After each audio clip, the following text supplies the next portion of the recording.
girl, Royal Vybz, coming at you with a story time.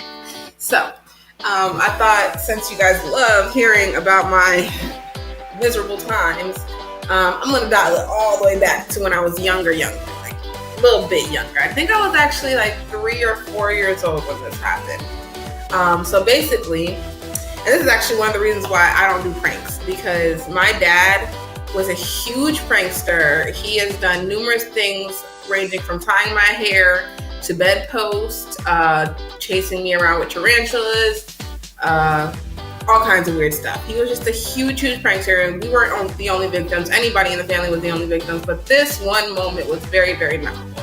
So basically, we were living in St. Thomas at the time because my family, he's from St. Thomas, his family's from St. Thomas, so our family's from St. Thomas. And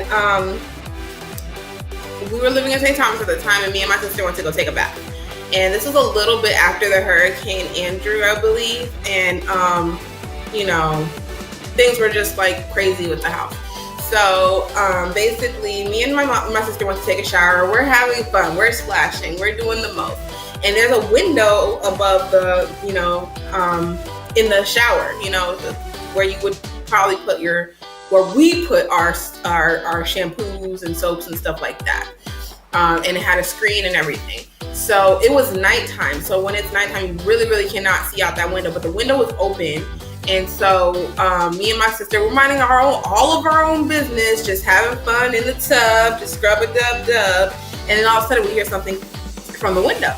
So we're like, oh, that's weird, but, we still mind our own business doing our thing. And then all of a sudden, a bottle fell off the window. And so we're like, whoa, what the hell is that? Kind of, we were really worried. So we're like, oh my gosh, what is that? So stupid enough, my sister goes, it's Santa. And I'm like, dude, it's not Santa. It's nowhere near Christmas, So all of a sudden, like, all the bottles just start falling off, like just into the tub, and we start freaking out. When I tell you, I don't know how fast my father is, but basically me and my sister just pretty much jumped out of that tub, and soapy and bubbles all over us, trying to grab at the door. The door wasn't opening.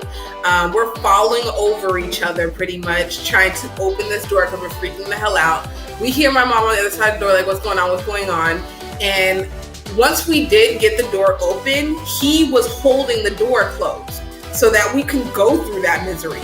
And so when I tell you that pissed me the hell off, like I was a young, really, really young, strong-minded child. So that pissed me the fuck off, And then a couple days later,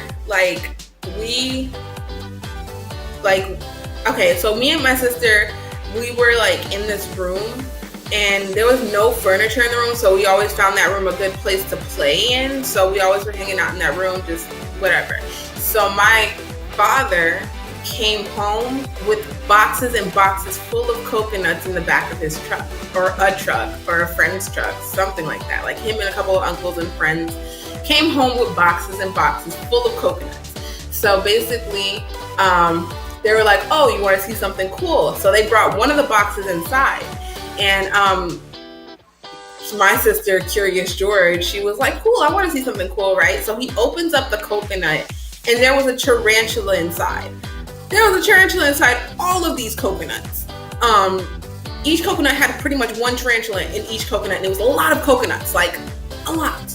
And I don't know why or where they obtained the situation, but my dad was really weird. So basically she freaks out, and I'm standing still in the middle of the freaking room, and he's chasing her around me with this coconut with the tarantula in it. And so then basically I was just standing there like, oh my God. So she's running around me, and then she trips over the box with the rest of the coconuts in it and knocks all the coconuts all over the floor.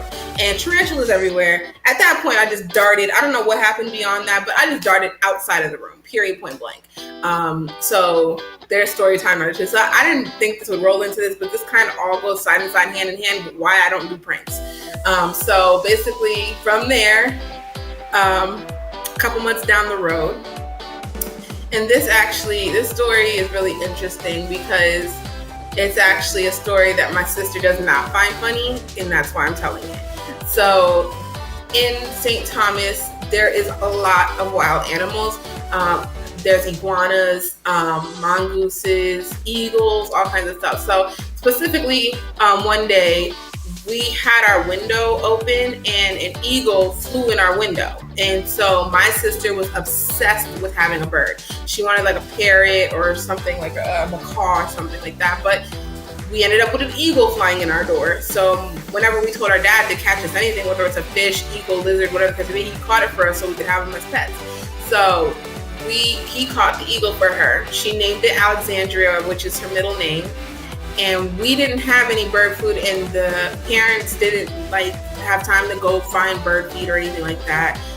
They were debating whether we were going to get to keep it or not in the first place. But, you know, I thought it was funny. I didn't think it was a good idea to keep it, but I thought it was funny because she was obsessed and immediately attached to this bird. So we like put it in a box and had holes all over the box and stuff like that because this box was big. This bird was big, you know. So we took Rice Krispie treats and just like shoved them inside the box holes, and just so it could have something to eat. And so literally, I want to say a couple hours later, the bird died. So, as messed up as it is, rest in peace, Alexandria. But as messed up as it is, this hit my sister so hard. Like, she was so distraught. She was like the most distraught little 4 or 5 year old, however she was at the time. I think she was 5 years old at the time. And I thought it was so funny. I thought it was so funny that this happened to her. I don't know why. I was like really cruel-minded child. So, until this day, if you were to mention the eagle or the bird Alexandria, she would feel some type of way. But basically, that's all I really got for you guys for the story time for this week. Hopefully next week I can get you something a little bit more juicy. But if you did enjoy the story time, make sure to hit that like button. And if you are new to the Royal Kingdom, make sure you subscribe. Definitely comment down below with any weird experiences you've had with pranks and any input you have on my situation as to why I don't do pranks. And yeah, share it. And till next week. Story time, or maybe later on this week's uploads. Bye!